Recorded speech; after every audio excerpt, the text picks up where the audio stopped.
Hello guys, welcome to Abi's vlogs. അപ്പോൾ നമ്മുടെ ഭാവന എത്തിയ cinema anomie the equation of death പടം കണ്ടിറങ്ങി ഇറങ്ങിയ ഗായ്സ്. മകളെ കിടു, ഒന്നും പറയാനല്ല.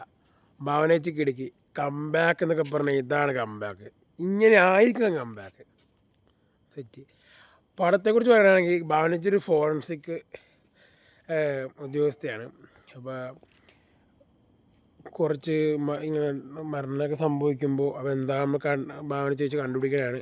അപ്പോൾ അതിനകത്ത് മരിച്ച ഒരാൾ ഭാവന ചേച്ചി അനിയനാണെന്നൊക്കെ പിന്നെ തെളിയും. പിന്നെ ഇതിലൊരു സംഭവം വെച്ചാൽ ഈ വില്ലൻ അതാകുമ്പോൾ എനിക്ക് ആദ്യമേ സംശയം തോന്നി. ഭാവന ചേച്ചി കൂടെ ഉള്ളൊരുത്തം തന്നെയാണെന്ന് എനിക്ക് ഡൗട്ട് ഉണ്ടായിരുന്നു. പിന്നെ കുറച്ച് കഴിഞ്ഞപ്പോൾ അവൻ മരിച്ചപ്പോൾ പിന്നെ അവനല്ലാമ്പോൾ തോന്നിയെങ്കിലും പിന്നെ ലാസ്റ്റ് അവനാണെന്ന് കൺഫേം ആയി. പിന്നെ ഒരു വില്ലന് പിന്നെ ലാസ്റ്റ് ഒരു വില്ലന് 2 വില്ലനുണ്ടെന്ന് മാത്രമേ ഒരു ട്വിസ്റ്റ് ഉണ്ടായുള്ളൂ. വലിയ ഉദ്ദേശിച്ചൊന്നുമില്ല. പിന്നെ പടം കിടുവാണ്, അതുവരെ എടുത്ത് പറയേണ്ടതാണ്. മേക്കിങ്ങും ഇതൊക്കെ സെറ്റാണ്. അതുപോലെ തന്നെ പിന്നെ അതാ പറഞ്ഞത്, ആ വില്ലനാരാകുമ്പോൾ എനിക്കും അതിന് മനസ്സിലായി. പിന്നെ ഇടയ്ക്ക് വെച്ച് അവൻ മരിക്കുമ്പോൾ അത് നമ്മൾ വിചാരിക്കും പിന്നെ ഇവനല്ലെന്ന് വിചാരിക്കും. പക്ഷേ ലാസ്റ്റ് അവൻ തന്നെയാണ്. പക്ഷെ അവനെ കൊല്ലുന്നതും ഭാവന ചേച്ചിയാണ്. അതുകൊണ്ട് ഇഷ്ടമാണ്. അത് ലാസ്റ്റാണ് കാണിക്കുന്നത്. അതാണ് സംഭവം.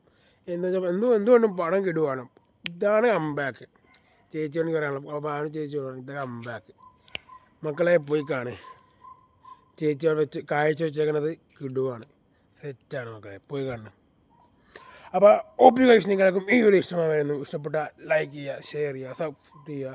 അപ്പോൾ ഇതുപോലത്തെ വെറൈറ്റി വീഡിയോസായിട്ട് വീണ്ടും വരാം. അതുവരെ ബൈ. പിന്നെ നാളെ നമുക്ക് മറ്റേ ആശകളായിരം നമ്മുടെ ജയറാമേട്ടൻ്റെ കാളിദാസ് ജയറാമിൻ്റെ പടമുണ്ട്. അപ്പോൾ നമുക്ക് അത് കാണാം. അതിൻ്റെ റിവ്യൂ പറയാം. Okay, by.